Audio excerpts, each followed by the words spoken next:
Izinkan kami merespon apa yang tadi disampaikan oleh KPK. Kami melihat persoalan yang sama seperti tadi dipaparkan, bahwa komitmen untuk memberantas korupsi harus mulai dari puncak, dari yang paling atas. Dan kita menyadari Indonesia seperti yang disampaikan didirikan oleh orang-orang yang berintegritas. Dan contoh-contoh seperti Muhammad Hatta, Hugeng, Baharudin Lopa, dan akhir-akhir kemarin adalah Pak Artijo Alkostar, adalah contoh pribadi-pribadi berintegritas yang saya rasa harus kita kembalikan lagi di Republik ini. Ini persoalan yang amat serius, yang tidak boleh kita anggap enteng dan sederhana. Tadi disampaikan tentang Corruption Perception Index yang menurun, SPI, IPAK yang tadi ditunjukkan. Kami melihat ada problem yang amat serius di dalam kepercayaan publik terhadap pemberantasan korupsi. Yang itu juga tercermin. Bulan lalu ada survei CSIS terhadap lembaga-lembaga pemerintahan, dan di antara lembaga pemerintahan paling rendah kepercayaan adalah DPR, dan di atas DPR adalah KPK. Justru KPK bukan lembaga yang paling dipercaya, tapi termasuk lembaga yang paling rendah kepercayaannya. Karena itu kami ke depan berkomitmen untuk bisa melaksanakan beberapa hal. Pertama adalah mengembalikan kepercayaan publik, mengembalikan KPK menjadi institusi yang memiliki kekuatan dan memiliki kemampuan untuk menindak seluruh tindakan pelanggaran korupsi. Dan ini dari aspek apa? Satu, undang-undangnya. Kita ingin mengembalikan agar KPK berwibawa lagi secara legal seperti dulu. Dan ini artinya merevisi undang-undang KPK. Kami ingin agar revisi ini akan bisa mengembalikan KPK kepada posisi yang kuat. Yang kedua adalah standar etika yang tinggi di tubuh KPK.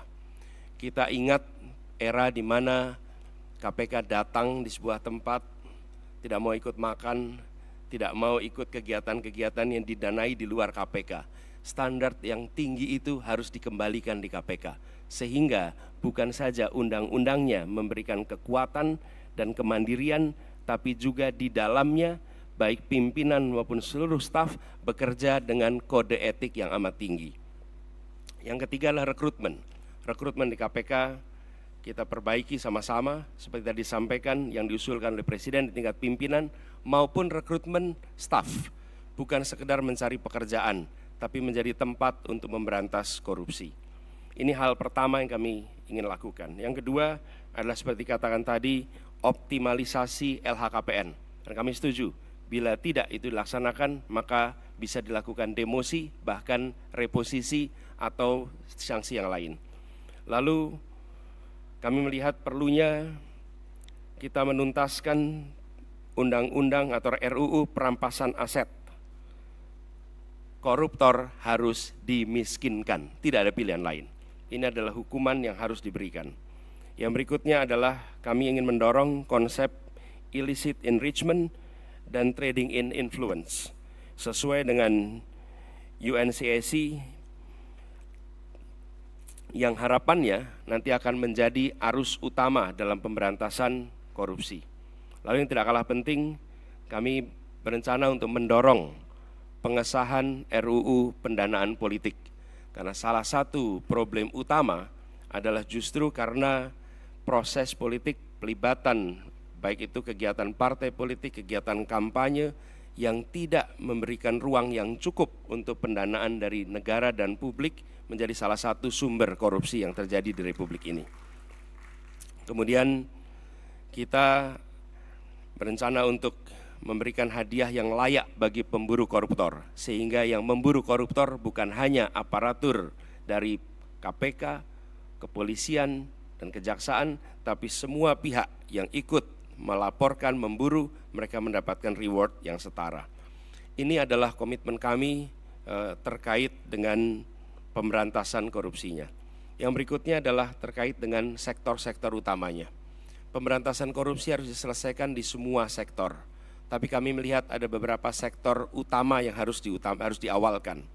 Pertama adalah aspek pendapatan negara.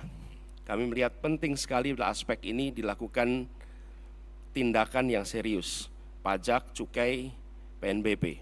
Kemudian sektor sumber daya alam khususnya dan sumber daya laut. Yang ketiga adalah sektor pangan, karena korupsi di sektor ini berdampak amat besar kepada kesejahteraan seluruh rakyat Indonesia. Yang berikutnya adalah yang ketiga, sektor layanan dasar, pendidikan, kesehatan, infrastruktur. Ini memiliki efek yang amat besar pada kualitas pendidikan, kualitas pelayanan kesehatan, bahkan kualitas perekonomian karena infrastruktur yang terganggu oleh praktek-praktek korupsi. Berikutnya adalah bisnis ilegal, judi, narkoba, dan lain-lain. Inilah sektor-sektor utama yang dalam hemat kami perlu menjadi perhatian di dalam pemberantasan korupsi. Jadi Bapak-Ibu sekalian yang kami hormati, kami berkomitmen bukan sekedar karena saat ini dalam tanggung jawab untuk menjadi calon presiden, calon wakil presiden, dan dimintai komitmennya di KPK. Perlu kami sampaikan bahwa komitmen kami untuk memerangi korupsi sudah dimulai sejak zaman dulu. Zaman mahasiswa aktif untuk memerangi praktek-praktek korupsi di era KKN merajalela.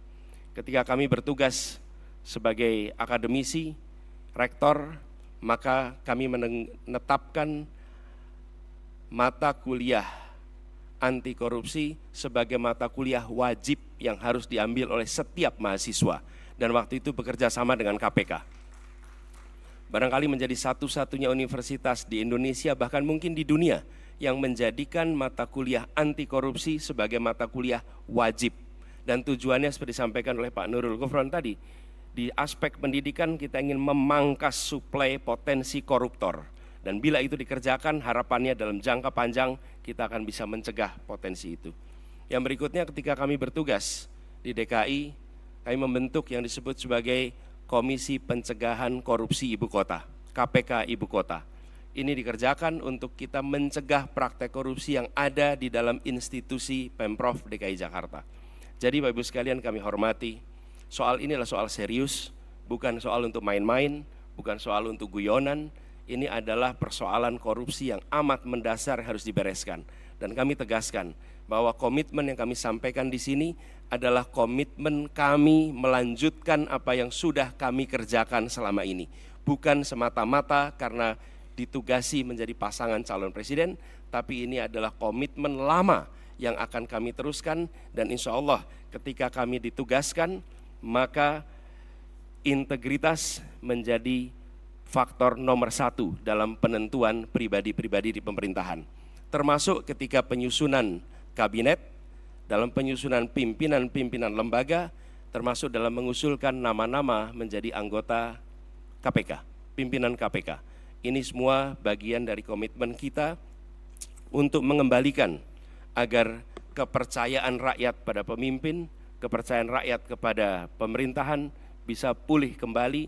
Dan dengan kepercayaan itu kami yakin Indonesia akan bisa meraih semua yang dijanjikan oleh kemerdekaan. Seperti yang disampaikan tadi, 4 hal itu hanya akan bisa tercapai apabila kita memiliki komitmen untuk menjunjung tinggi integritas, kompetensi.